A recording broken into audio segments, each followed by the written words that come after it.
Hello students, आज की class में हम नया चैप्टर स्टार्ट करने वाले which is chapter number 10 of our NCERT text book microbes in human welfare. ठीक है, इस चैप्टर में हम क्या पढ़ेंगे? इस चैप्टर में हम उन माइक्रोब्स के बारे में पढ़ेंगे जो कि ह्यूमन के लिए क्या है, यूजफुल है किसी भी वे में। और उन माइक्रोब्स का नाम ऑब्वियसली आपको याद रखना ही पड़ेगा। तो हम एक एक करके यूजेस पढ़ने वाले हैं किसके, माइक्रोब्स के, इस चैप्टर के अंदर। तो हमें पता है कि माइक्रोब्स जो हैं वो हमारे लिए यूजफुल भी हो सकते हैं और हमारे लिए हार्मफुल भी हो सकते हैं। हार्मफुल इफेक्ट्स जितने भी थे वो हम पिछले चैप्टर्स के अंदर पढ़ के आ चुके हैं, या 11th में कहीं ना कहीं हमने पढ़ा हुआ है। हार्मफुल इफेक्ट्स में जैसे कि कोई भी डिसीज कॉजिंग माइक्रो ऑर्गेनिज्म है जिसको हम कहते हैं पैथोजन, उनके बारे में हम ह्यूमन हेल्थ के अंदर पढ़ के आ चुके हैं। कुछ माइक्रोब ऐसे होते हैं जो कि हमारे खाने को जो है वो खराब कर देते हैं। ठीक है, खाने को क्या कर देंगे, खराब कर देंगे, कंटामिनेट कर देंगे। तो जनरली फंगस होते हैं वो, जैसे कि ब्रेड मोल्ड हो गया, हमारा राइजोपस जो है। तो ये जो है वो क्या है, हार्मफुल इफेक्ट्स। इस चैप्टर में हम हार्मफुल इफेक्ट्स के बारे में नहीं पढ़ने वाले। इसमें हम सिर्फ क्या पढ़ेंगे, यूजेस पढ़ेंगे, क्या माइक्रोब्स के, कि हमें किस किस वे में माइक्रोब हेल्प कर सकता है। तो माइक्रोब किस किस वे में हमें हेल्प करेगा, उसी के बारे में इस पूरे चैप्टर में हम पढ़ने वाले हैं। ठीक है, छोटा सा चैप्टर है, बहुत इजी चैप्टर है, स्कोरिंग चैप्टर है। तो अगर माइक्रोब्स की बात करो तो सबसे पहले देखते हैं कि माइक्रोब्स होते क्या हैं। तो बहुत ही इजी सी बात, छोटी सी बात, कि माइक्रोब कौन होते हैं। तो हमें पता है कि वो हर एक ऑर्गेनिज्म जो कि अ, बिना नेकेड आई से नहीं देखा जा सकता, हमें इसको देखने के लिए एक इंस्ट्रूमेंट की जरूरत है विच इज माइक्रोस्कोप। ठीक है, तो इनका साइज इतना छोटा होता है कि आपको माइक्रोस्कोप की जरूरत होती है इनको देखने के लिए। ठीक है, तो माइक्रो ऑर्गेनिज्म या microbe are the organism which can only be seen under microscope. ठीक है, ये वो सारे ऑर्गेनिज्म होते हैं जो कि क्या कर सकते हो आप, सिर्फ और सिर्फ माइक्रोस्कोप की प्रेजेंट में देख सकते हो, अदरवाइज नेकेड आई से आप इन ऑर्गेनिजम्स को देख नहीं सकते हो। उसके बाद प्रेजेंट एवरीवेयर, ये जो है ये हर जगह प्रेजेंट है। ठीक है, ये हमारी बॉडी के अंदर, बॉडी के बाहर, एटमॉस्फेयर में, सॉइल में, वाटर में, दे आर प्रेजेंट एवरीवेयर। ठीक है, हर जगह प्रेजेंट होते हैं माइक्रोब्स, इसलिए इनको कॉस्मोपॉलिटन भी बोला जाता है। कॉस्मोपॉलिटन का मतलब ऐसे microbes which are present everywhere, जो कि हर जगह मिलेंगे आपको। बहुत ज्यादा डाइवर्सिटी है इनकी। डाइवर्सिटी का मतलब कि अलग अलग टाइप के हैबिटेट के अंदर ये रह सकते हैं, अलग अलग टेम्परेचर पे रह सकते हैं। Some can exist at temperature 100 degree centigrade to -50 degree centigrade. इतने हाई टेम्परेचर या फिर इतने लो टेम्परेचर पर भी रह सकते हैं जिसपे कोई दूसरी लाइफ फॉर्म एग्जिस्ट नहीं कर सकती है, उस पे ये माइक्रोब्स एग्जिस्ट कर सकते हैं। ठीक है, तो माइक्रोब्स जो है वो क्या करते हैं, वो टॉलरेट भी कर सकते हैं हाई टेम्परेचर को, लो टेम्परेचर को भी कुछ टॉलरेट कर सकते हैं, इसीलिए ये हर जगह पाए जाते हैं। ठीक है, हर जगह मिल सकते हैं आपको। अगर मैं क्लासिफाई करने की या टाइप्स ऑफ माइक्रोब्स की बात करूं, तो माइक्रोब्स मतलब वो जो कि हम देख नहीं सकते हैं। तो जनरली वो सारे ऑर्गेनिज्म जो कि यूनिसेलुलर इन नेचर है। यूनिसेलुलर इन नेचर का मतलब जो कि एक ही सेल है ऑर्गेनिज्म की पूरी बॉडी के अंदर, तो उस एक सेल को हम नेकेड आई से जनरली नहीं देख पाते हैं। तो जितने भी जनरली हमारे यूनिसेलुलर ऑर्गेनिज्म होते हैं वो कौन होते हैं, वो होते हैं माइक्रोब्स, जिसके अंदर बैक्टीरिया आ जाता है। ठीक है, किंगडम मोनेरा। उसके अलावा किंगडम प्रोटिस्टा, प्रोटिस्टा के सारे मेंबर्स आ जाते हैं, जिनमें प्रोटोजोन जो है वो मोस्ट कॉमन वन है।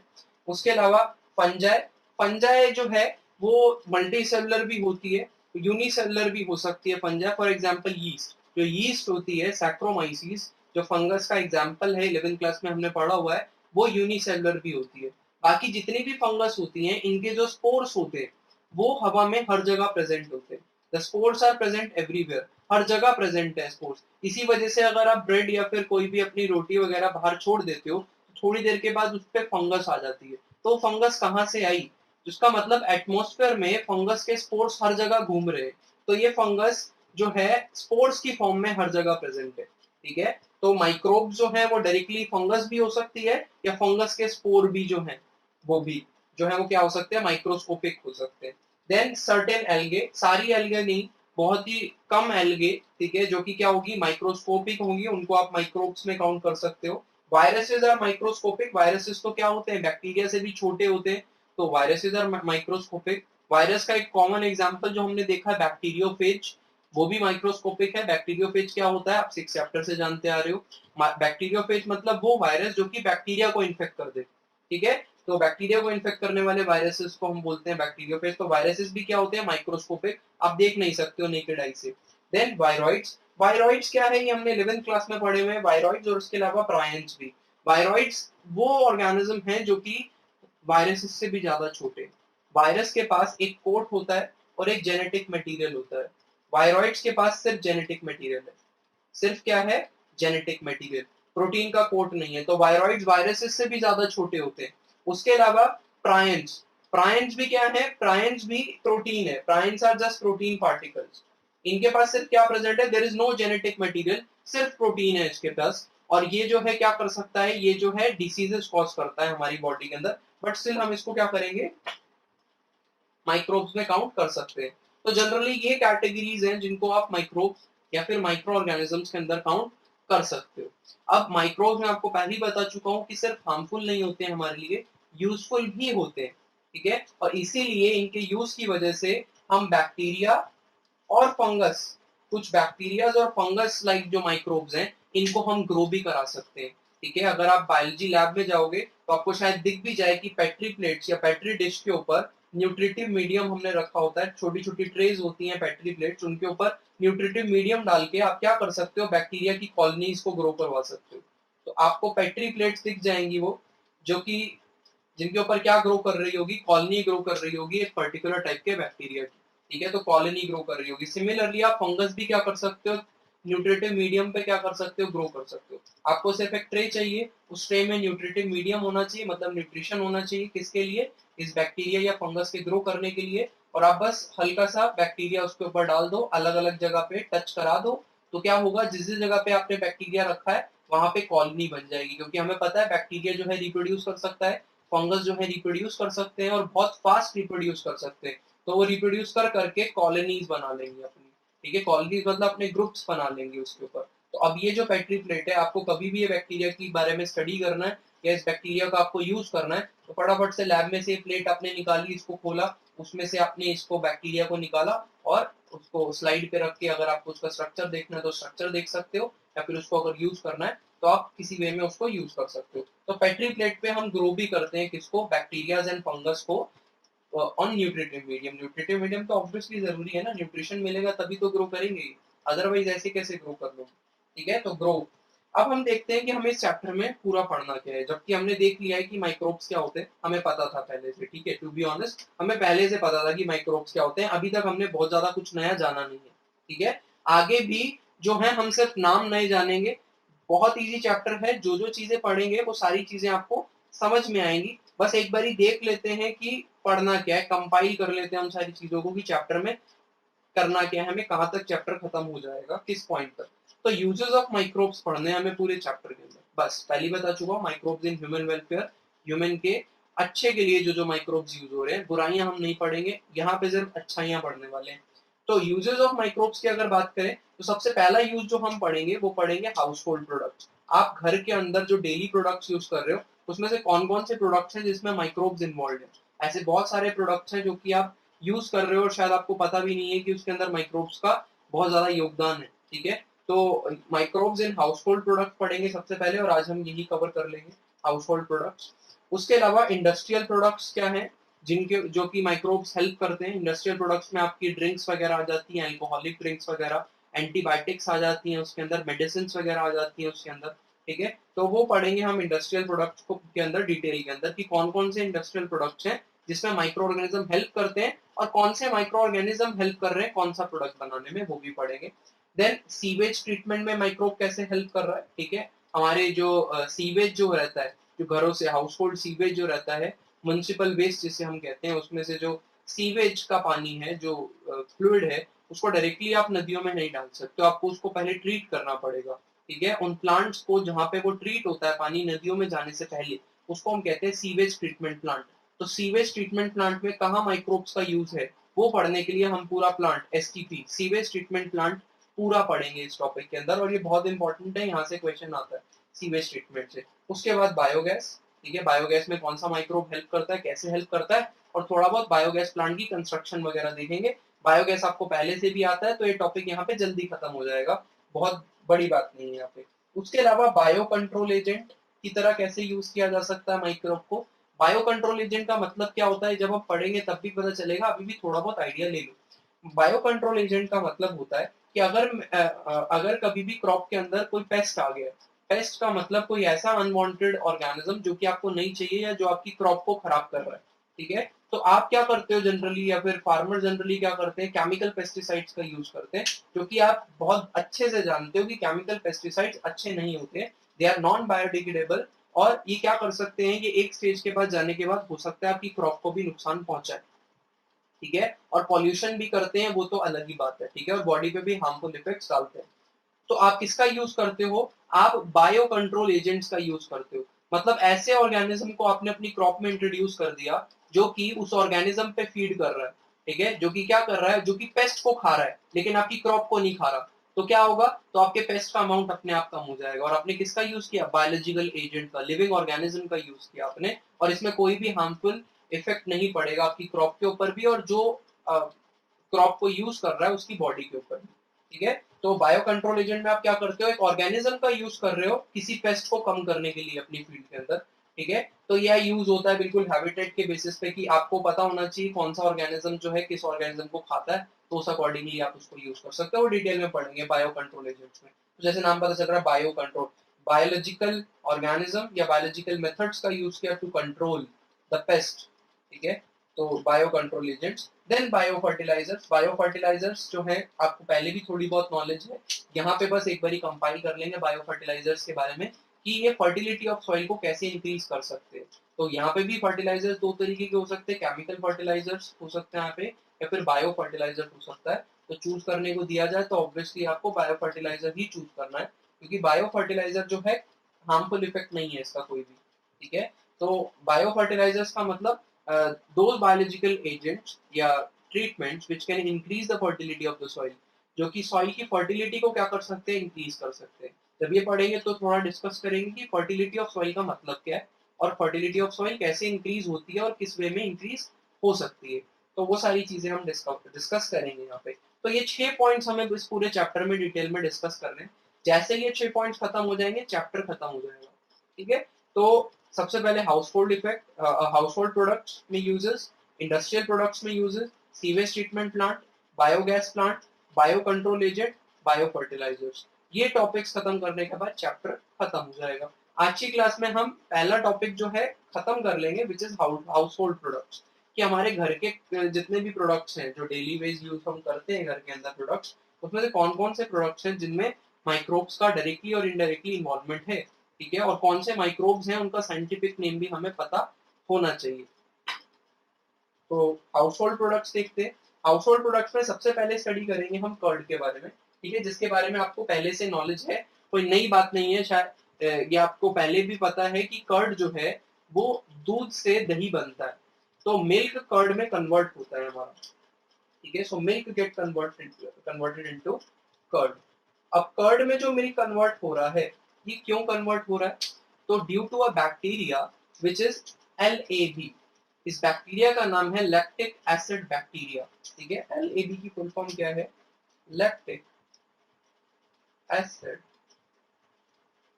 बैक्टीरिया, इसका एक और नाम है lactobacillus, lactobacillus. Now why the name bacillus, ठीक है, इसका नाम बैसिलस क्यों पड़ा, तो बैसिलस का मतलब क्या होता है, बैसिलस का मतलब होता है रॉड शेप बैक्टीरिया।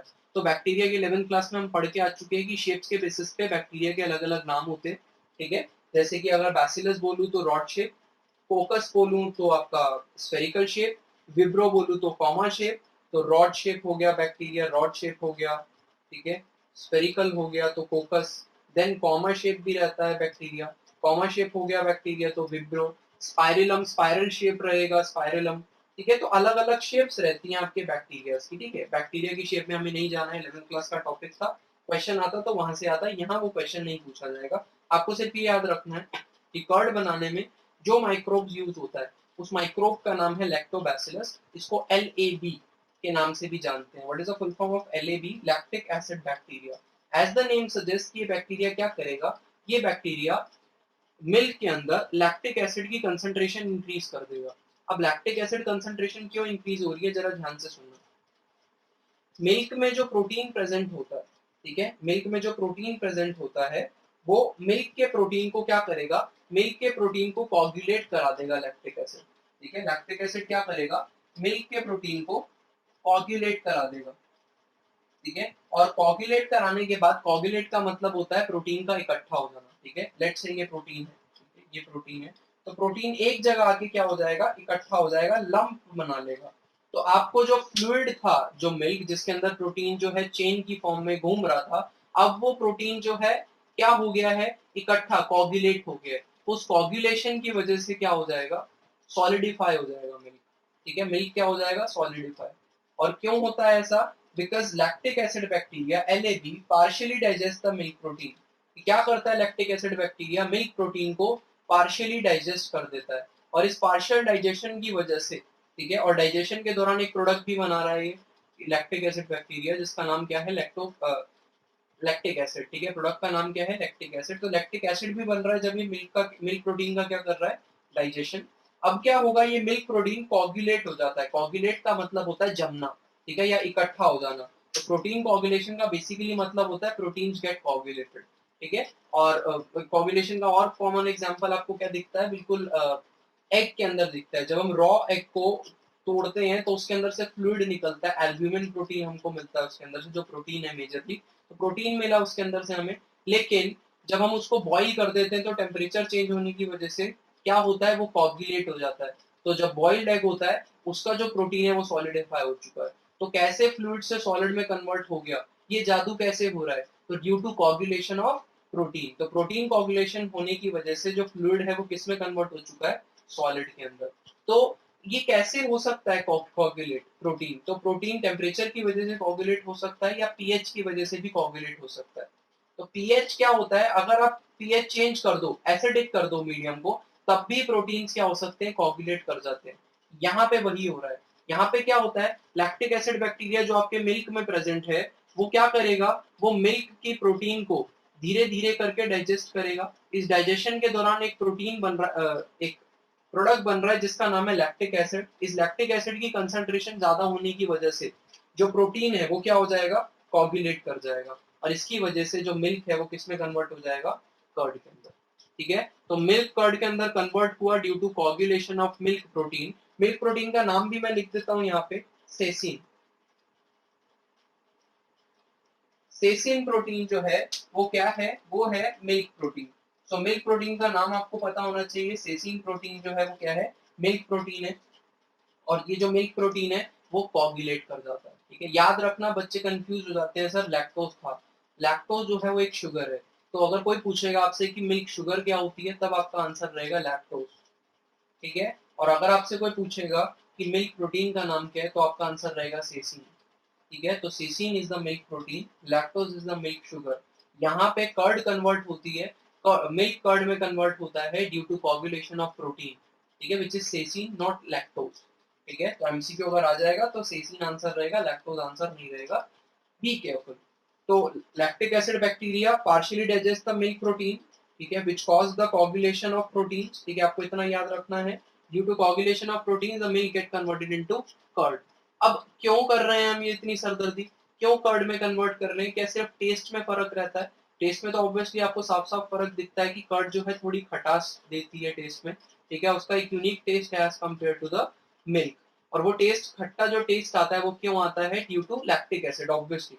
क्यों, क्योंकि लैक्टिक एसिड एक एसिड है और हम सब जानते हैं कि acids are sour in taste, खट्टे होते हैं थोड़े टेस्ट के अंदर। इसीलिए लैक्टिक एसिड जो है वो ज्यादा होने की वजह से, the concentration of lactic acid and lactic acid bacteria both, lactic acid की भी और लैक्टिक एसिड बैक्टीरिया की भी, दोनों की कंसंट्रेशन किसमें ज्यादा होगी, तो ऑब्वियसली कर्ड के अंदर, क्योंकि कर्ड खट्टा है तो ऑब्वियसली उसके अंदर लैक्टिक एसिड की कंसंट्रेशन क्या होगी, ज्यादा होगी। ठीक है, तो lactic acid which is produced by LAB, LAB का मतलब lactic acid bacteria. Now LAB increases the nutritional quality of the curd. LAB क्या करता है, सिर्फ स्वाद ही नहीं, न्यूट्रिशनल क्वालिटी भी बढ़ा रहा है कर्ड में। मतलब मिल्क, अगर आप मिल्क कंज्यूम कर रहे हो तो आपको न्यूट्रिशन मिलेगा ऑब्वियसली, लेकिन अगर आप उसको कर्ड में कन्वर्ट करके कंज्यूम कर लो तो न्यूट्रिशनल वैल्यू बढ़ जाती है। ठीक है, कैसे बढ़ रही है, विटामिन कंटेंट बढ़ जाता है। हियर कम्स द क्वेश्चन कि कौन सा विटामिन कंटेंट, यहाँ पे इंपॉर्टेंट क्वेश्चन है, विटामिन B12। याद रखना है आपको, ठीक है। विटामिन B12 की जो कंसंट्रेशन है कर्ड के अंदर बहुत हाई होती है, ठीक है, जो कि मिल्क के अंदर नहीं होती। तो कर्ड में विटामिन B12 की कंसंट्रेशन जो है वो ज्यादा है। उसके अलावा आपको क्या है कि lactic acid bacteria in our body, हमारी बॉडी के अंदर अगर लैक्टिक एसिड बैक्टीरिया होगा तो ये गुड बैक्टीरिया है। Lactic acid bacteria is a good bacteria. ये गुड बैक्टीरिया क्या करता है बॉडी के अंदर, बैड बैक्टीरियाज की ग्रोथ को इनहिबिट करता है, ठीक है। ये क्या करेगा, जो हमें बीमार कर सकते हैं बैक्टीरिया, अगर मेरी बॉडी में गट के अंदर, मेरे पेट के अंदर, मेरे इंटेस्टाइन के अंदर कहीं भी लैक्टिक एसिड बैक्टीरिया है तो ये चेक करता है कि कोई भी डिसीज कॉजिंग माइक्रोब वहां पे ग्रो ना करे। तो ये बहुत इंपॉर्टेंट है कि लैक्टिक, हमारी जो कर्ड है वो इम्यूनिटी भी इंक्रीज करती है। आपने सुना होगा कि कर्ड खाने से इम्यूनिटी बढ़ती है। क्यों बढ़ती है, दो तरीके से। एक तो विटामिन B12 जो कि इम्यूनिटी बूस्टर है, जो कि इम्यूनिटी बढ़ाने में हेल्प करता है, विटामिन B12, ठीक है। उसके अलावा lactic acid bacteria in our body checks the growth of disease causing microbes. हमारी बॉडी के अंदर जो डिसीज कॉजिंग माइक्रोब्स की ग्रोथ को चेक भी करता है, कौन, लैक्टिक एसिड बैक्टीरिया, ठीक है। तो आपको ये याद रखना है कि lactic acid bacteria is a good bacteria which helps to inhibit the growth of disease causing microbes in our body, ठीक है। ये एक ऐसा माइक्रोब है जो कि माइक्रोब की ग्रोथ को ही रोक रहा है, बैड माइक्रोब्स की ग्रोथ को क्या करेगा, ये रोकेगा। तो कर्ड में आपको इतना याद रखना जरूरी है, ठीक है। जितना मैंने आपको यहाँ पे लिख दिया उतना याद रखना बस आपके लिए जरूरी है, इतना याद रख लेना जरूरी। उसके बाद सेकंड जो प्रोडक्ट है, सबसे पहला प्रोडक्ट अपन पढ़ चुके हैं विच इज कर्ड। सेकंड पढ़ रहे हैं हम डो, ठीक है। जो आटा रहता है, जो गूंदते हैं हम, आटा बोलना ठीक है, हम जो गूंद देते हैं, डो जो रहता है हमारा, इडली के लिए जो डो प्रिपेयर करते हैं हम, डोसा के लिए डो प्रिपेयर करते हैं, ब्रेड्स वगैरह के लिए, नान के लिए जो प्रिपेयर करते हैं, छोले भटूरे में जो भटूरे रहते हैं उनके लिए जो डो प्रिपेयर करते हैं, उनमें भी आप फर्मेंटेशन के लिए किसका यूज करते हो, माइक्रोब का। अब फर्मेंटेशन वहां पे हम कहते हैं उसको खमीर, ठीक है। होपफुली आपको पता हो ये नाम, कि जो हम आटे में खमीर प्रोड्यूस करते हैं, खमीर in the sense you are fermenting the food. आप क्या कर रहे हो, उस फूड को फर्मेंट कर रहे हो। फर्मेंट से दो चीजें होती है, फर्मेंट से टेस्ट तो आता ही आता है, ठीक है, एक स्पेसिफिक टेस्ट आता है, तो टेस्ट तो आता ही आता है, साथ में फ्लफी बनता है डो। डो क्या हो जाता है, फ्लफी हो जाता है, और उस डो से अगर आप कुछ भी बनाओगे तो वो भी क्या हो जाएगा, फ्लफी हो जाएगा। तो डो के अंदर जो है, और मोस्ट कॉमन आपको दिखता है इडली के अंदर, डोसा के अंदर, ब्रेड के अंदर, इसलिए इन सब के जो आटे हैं, इन सब के लिए जो आप डो प्रिपेयर करते हो वो कुछ घंटे पहले प्रिपेयर करना शुरू कर देते हो। उसमें थोड़ा सा यीस्ट डालते हो आप, ठीक है, या फिर आटे को नॉर्मली ऐसे ही गूंद के छोड़ दिया, ठीक है, थोड़े टाइम के लिए, और आपने रख दिया उसको कि उसके अंदर क्या हो जाए, फर्मेंटेशन हो जाए, ठीक है। और फर्मेंटेशन क्या होता है, फर्मेंटेशन एक टाइप की रेस्पिरेशन है, ठीक है, ये आपको पता है 11th क्लास से। Fermentation is a type of respiration. और तो क्वेश्चन इज कि एरोबिक है कि एनारोबिक है, तो एनारोबिक रेस्पिरेशन है, ठीक है, ये आप जानते हो फर्मेंटेशन। और इस फर्मेंटेशन के दौरान क्या होता है, ये हटा रहा हूँ, फर्मेंटेशन के दौरान क्या होता है, फर्मेंटेशन के बारे में सुन लो थोड़ा बहुत, पता है आपको तो बहुत अच्छी बात है। फर्मेंटेशन में क्या होता है, फर्मेंटेशन में आपको सबस्ट्रेट चाहिए सबसे पहले। सबस्ट्रेट का मतलब कोई भी न्यूट्रिटिव मीडियम, कोई भी न्यूट्रिटिव मीडियम चाहिए, तो आपको सबस्ट्रेट चाहिए। इस सबस्ट्रेट के ऊपर, मतलब जहां से न्यूट्रिशन ले सके, इस सबस्ट्रेट के ऊपर आपको कोई माइक्रोब चाहिए, मतलब ऑब्वियसली कोई ना कोई सेल तो चाहिए ना, जो कि क्या करेगा, रेस्पिरेशन करेगा। सबस्ट्रेट दो, माइक्रोब दो, एब्सेंस ऑफ ऑक्सीजन दो, तो ये क्या देगा आपको, तो ये आपको फर्मेंटेशन करके देगा। और फर्मेंटेशन के दौरान एक गैस रिलीज होती है जिस गैस का नाम है कार्बन डाइऑक्साइड, ठीक है। आपको ये बात पता होनी चाहिए कि रेस्पिरेशन के दौरान भी कार्बन डाइऑक्साइड प्रोड्यूस होती है। Similarly fermentation is a type of respiration which is an anaerobic respiration, जिसमें सबस्ट्रेट, ये सबस्ट्रेट ग्लूकोज हो सकता है, एग्जांपल दे रहा हूँ ग्लूकोज का, ठीक है, और भी फ्रक्टोज भी हो सकता है आपका, ठीक है। तो सबस्ट्रेट अलग अलग तरीके के हो सकते हैं, तो ग्लूकोज हो सकता है। सिमिलरली हम जो आटा गूंथते हैं, उस आटे में जो हमारा जो स्टार्च वगैरह प्रेजेंट है, स्टार्च प्रेजेंट है, या किसी भी टाइप की शुगर प्रेजेंट है, या कार्बोहाइड्रेट प्रेजेंट है, वो किसका काम करता है, सबस्ट्रेट का। और आपने क्या किया, आपने माइक्रोब डाल दिया उसके अंदर, आटे के अंदर गूंथते समय, और उस आटे को थोड़ी देर के लिए छोड़ दिया, तो उसके अंदर क्या हो जाएगी, फर्मेंटेशन। और फर्मेंटेशन होने के बाद क्या होगा, फर्मेंटेशन होने के बाद उसके अंदर कार्बन डाइऑक्साइड प्रोड्यूस होगी, ठीक है। उस डो के अंदर क्या प्रोड्यूस हो जाएगी, कार्बन डाइऑक्साइड। अब क्या होगा, ये कार्बन डाइऑक्साइड कोशिश करेगी कि मैं बाहर निकलूं, और बाहर निकलते हुए क्या हो जाएगी, बाहर निकलते हुए ये आटे के अंदर पोर्स क्रिएट कर देगी। और ये जो पोर्स क्रिएट करेगी आटे के अंदर, और पोर्स क्रिएट करने के साथ साथ क्योंकि अंदर गैस प्रोड्यूस हो रही है, तो वॉल्यूम इंक्रीज कर देगी डो का।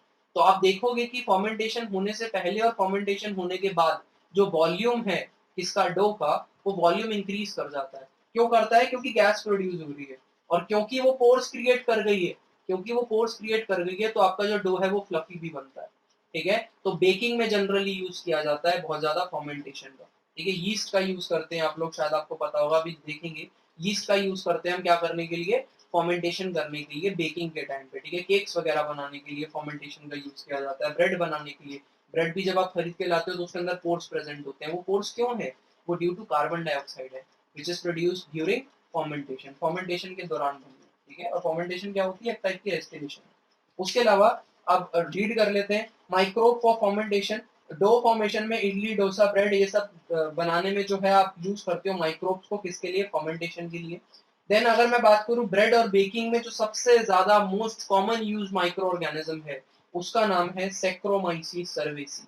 ये एक टाइप की फंगस है विच इज अ यीस्ट। यही है वो यीस्ट जिसका आपने नाम सुना होगा, यीस्ट।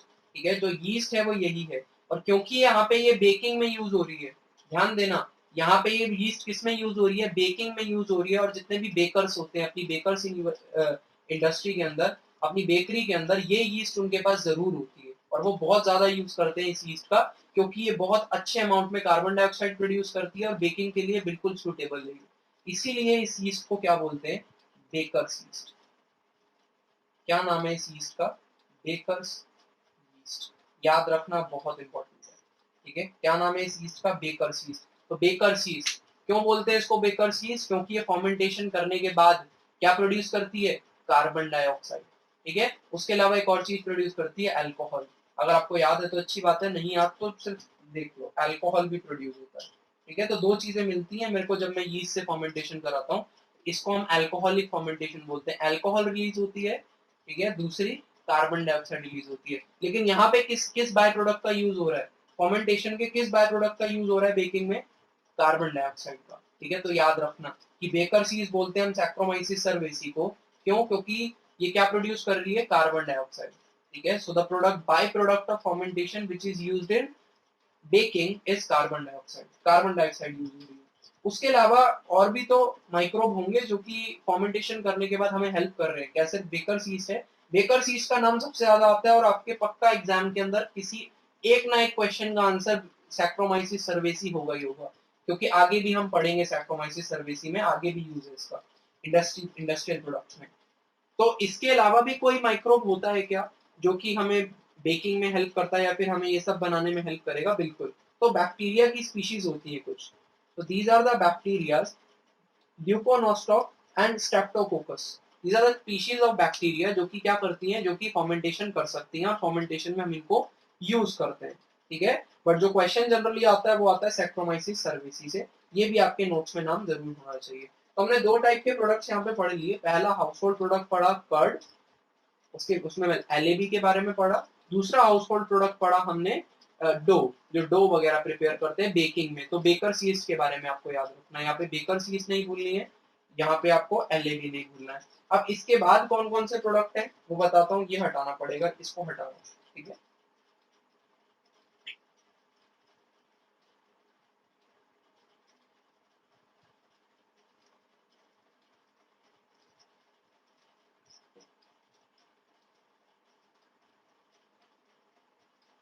ठीक है, तो ए बी, अब हम कर रहे हैं क्या? सी। जो सी पार्ट है वो है चीज। जो तीसरा प्रोडक्ट हम पढ़ेंगे जो कि हम घर में बहुत ज्यादा यूज करते हैं या हमारे घर के अंदर यूज होता है खाने वगैरह के लिए, तो चीज है वो प्रोडक्ट। और चीज जो है वो बहुत ही ब्रॉडली कैटेगराइज है। मतलब जो चीज है अगर आप उसको क्लासिफाई करने की कोशिश करोगे तो लगभग 2000 टाइप की तो वैरायटी है चीज की, अलग अलग तरीके की चीज। ठीक है, तो वो क्लासिफिकेशन तो ऑब्वियसली हम यहाँ पे पढ़ने वाले नहीं है। तो चीज में हमें कहाँ तक रिस्ट्रिक्ट रखना है अपने आप को? एनसीईआरटी के एग्जाम्पल तक, जो कि हमें याद होने जरूरी है। तो अगर चीज की बात करूं तो हमें पता है कि चीज भी जो है वो किससे बनती है? वो बनती है मिल्क से। ठीक है, मिल्क से बनती है। और चीज कौन से टाइप की है ये किस पे डिपेंड करता है? ये चीज के टेक्सचर पे डिपेंड करता है और किस तरीके से चीज प्रिपेयर करी गई है उस पर डिपेंड करता है। ठीक है, तो चीज कैसे डिफर करती है, चीज के flavours, cheese differ differ in flavour,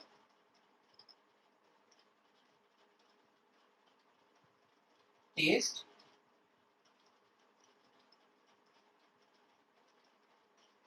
test depending upon depending upon biochemical biochemical activities of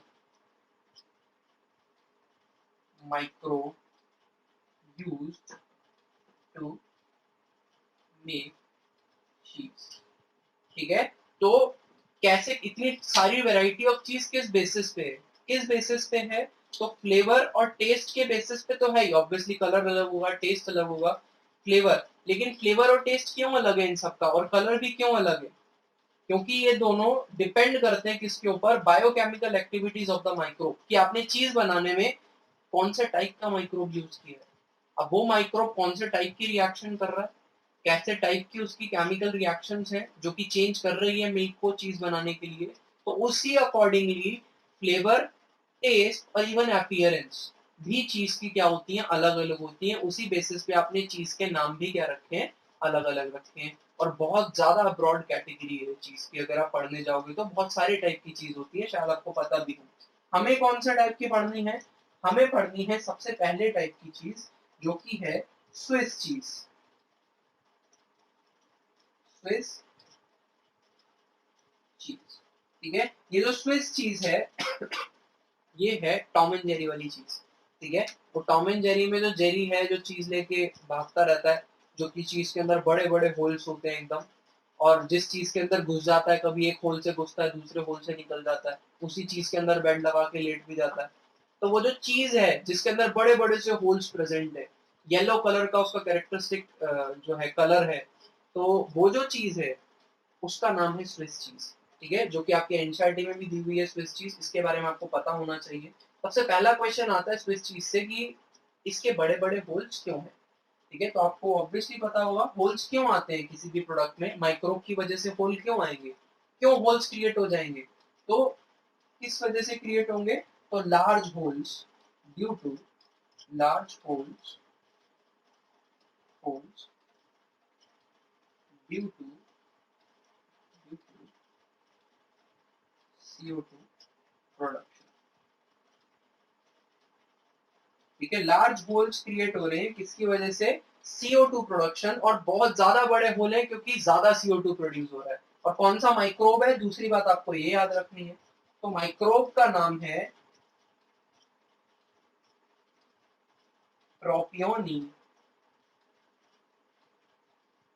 bacterium शर्मानी। Sharma ji के नाम पे पड़ा है इसका जो स्पीशीज नेम है, तो शर्मानी तो आप बिल्कुल नहीं भूलोगे। प्रोपियोनी बैक्टीरियम, बैक्टीरियम तो वैसे भी आपको ये बता रहा है कि एक टाइप का बैक्टीरिया है, और प्रोपियोनी याद रखना है बस आपको इसके अंदर, तो बहुत ही इजी नाम है, बस स्विस चीज को कनेक्ट कर लेना। Swiss cheese Tom and Jerry वाली चीज है, और ये टॉम एंड जेरी वाली चीज शर्मा जी के नाम पे इसका नाम है। और प्रोपियोनी याद रखना है बस आपको, प्रोपियोनी बैक्टीरियम तो आपको वैसे ही याद रहेगा, और शर्मानी। और जब इस चैप्टर में और माइक्रोब्स के नाम लिख रहे हो तो गलती से भी ये नहीं भूलना है कि ये साइंटिफिक नेम्स है, and scientific name must be written in scientific manner. ठीक है, तो प्रोपियोनी बैक्टीरियम शर्मानी स्विस चीज पढ़नी है।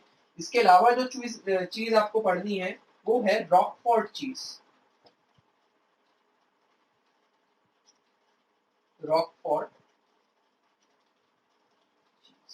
ठीक है, ये जो रॉकफोर्ट चीज है, जो दूसरी चीज आपको पढ़नी है, दो ही चीज के बारे में पढ़ेंगे, ज्यादा डिटेल नहीं। तो दो, अगर रॉकफोर्ट चीज की बात करें तो इस चीज के का जो कलर है उसके अंदर कैरेक्टरिस्टिक ब्लू कलर होता है। ठीक है, जैसा कि आपने देखा होगा रोटी पे कभी फंगस लग जाए तो नीले नीले रंग के पैचेस आ जाते हैं, सिमिलरली इस चीज के ऊपर भी नीले नीले पैचेस आए, क्यों आए, क्योंकि भाई फंगस की वजह से ही बनी है ये चीज। तो ये जो चीज है इसका कैरेक्टरिस्टिक ब्लू कलर जो है वो है ड्यू टू फंगस, किसकी वजह से है, फंगस। फंगस का नाम भी लिखना पड़ेगा, अगर फंगस लिख ली तो फंगस का नाम है पेनिसिलियम पेनिसिलियम रॉकफोर्टाई, रॉकफोर्टाई, ठीक है। तो penicillium roqueforti is a fungus. Penicillium आप आगे भी पढ़ोगे, ठीक है, एंटीबायोटिक्स जब पढ़ेंगे तब, लेकिन वो अलग स्पीशीज है पेनिसिलियम की, ये अलग स्पीशीज है पेनिसिलियम की, रॉकफोर्टाई। और ब्लूइश कलर होता है क्योंकि पेनिसिलियम का, इसलिए क्योंकि पेनिसिलियम से बनाई गई है रॉकफोर्ट चीज, तो जो है इसमें आपको ब्लू पैचेस दिखेंगे चीज में। इसका कैरेक्टरिस्टिक येलो कलर होता है, इसके ब्लू पैचेस। एनसीईआरटी में इतना ही लिखा है, ठीक है। बाकी अगर बताना चाहे तो स्विस चीज जो है जनरली काउ मिल्क से बनती है, और अगर रॉकफोर्ट चीज की बात करें तो शीप मिल्क से बनती है ये चीज, ठीक है। इसके अगर टेस्ट की बात करूँ तो कैरेक्टरिस्टिक सॉल्टी टेस्ट रहता है इसका, और ब्लूइश कलर रहेगा। ज्यादा पढ़ने की आपको डिटेल में जरूरत नहीं है, जो चीजें लिख दी, माइक्रोब का नाम लिख दिया, वो माइक्रोब का नाम पूछा जाता है इसीलिए लिखा हुआ है। और चीज पे क्वेश्चन आना जो है बहुत कॉमन है, ठीक है। तो चीज पे क्वेश्चन आना बहुत कॉमन है, आपको देख के बेसिकली लग रहा होगा ऐसा कि भाई चीज पे क्या ही पढ़े, लेकिन चीज पे क्वेश्चन आता है और इन्हीं दोनों चीज पे आता है, इसलिए स्विस चीज और रॉकफोर्ट चीज आपको याद रखनी है। Swiss cheese Tom and Jerry और रॉकफोर्ट चीज अपनी जो ब्लू कलर की होती है वो चीज, ठीक है। इसके अलावा अगर मैं बात करूं बात और किसी प्रोडक्ट की, तो डी पे जो प्रोडक्ट हम पढ़ेंगे वो है टॉडी, TODDY, टॉडी, ठीक है। तो टॉडी क्या है? अगर ये साउथ इंडियन ट्रेडिशनल ड्रिंक है, तो ये एक ड्रिंक है साउथ इंडियन है। अगर साउथ इंडियन लैंग्वेज बोलो तो ताड़ी बोल सकते हो आप इसको, कि ताड़ी ये पी लो। तो ताड़ी जो है वो साउथ इंडियन ड्रिंक है।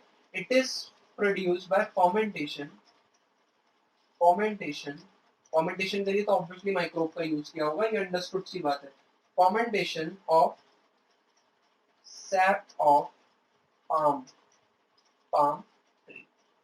तो पाम ट्री का जो सैप है, सैप का मतलब होता है पाम ट्री के जाइलम के अंदर जो फ्लूइड फ्लो कर रहा है, आप उस फ्लूइड को, उस ट्री को पंचर करके उस फ्लूइड को निकालो, उस फ्लूइड का फर्मेंटेशन करो। बड़े बड़े से मटके होते हैं, ठीक है, मटके होते हैं, उस मटकों को कवर कर देते हैं कोकोनट लीफ से, उसको ढक देते हैं, तो उसको फर्मेंटेशन होने देते हैं, होते देते हैं। उसके बाद जो ट्रेडिशनल ड्रिंक बनती है साउथ इंडिया की, दैट्स ताड़ी या टॉडी आप कह सकते हो। स्पेलिंग इज TODDY, ठीक है, टॉडी। तो फर्मेंटेशन से बनती है, आपको इतना जरूर याद रखना है, ठीक है, कि फर्मेंटेशन से बन रही है, ठीक है। तो जो टॉडी है ये भी याद रखना है। इसके अलावा जो है फर्मेंटेशन में ही यूज होता है घर में भी हमारे, किसका, माइक्रोब का। तो इतने जो यूजेस हैं माइक्रोब के, इतने यूजेस आपको जरूर पता होने चाहिए, ठीक है। तो हाउस होल्ड प्रोडक्ट्स की अगर बात करें तो सबसे पहला यूज हमने खत्म कर दिया माइक्रोब का। सबसे पहले हमने पढ़ा कर्ड के बारे में, उसके बाद हमने पढ़ा डो के बारे में, उसमें ही जो माइक्रोब इन्वॉल्व है वो भी आपको याद रखना है। उसके बाद हमने पढ़ा किसके बारे में, चीज के बारे में। देन एट द एंड हमने बस छोटा सा देखा कि टॉडी क्या होता है, ठीक है। टॉडी भी बोल सकते हो, ताड़ी भी, स्पेलिंग गलत मत करना, ठीक है, उषा पड़ेगी। तो ये जो है हमारा हाउस होल्ड प्रोडक्ट्स जो है वो खत्म हो गए। नेक्स्ट क्लास में हम करेंगे क्या, इंडस्ट्रियल प्रोडक्ट्स का, ठीक है। तो मिलते हैं फिर नेक्स्ट क्लास में। Thank you so much.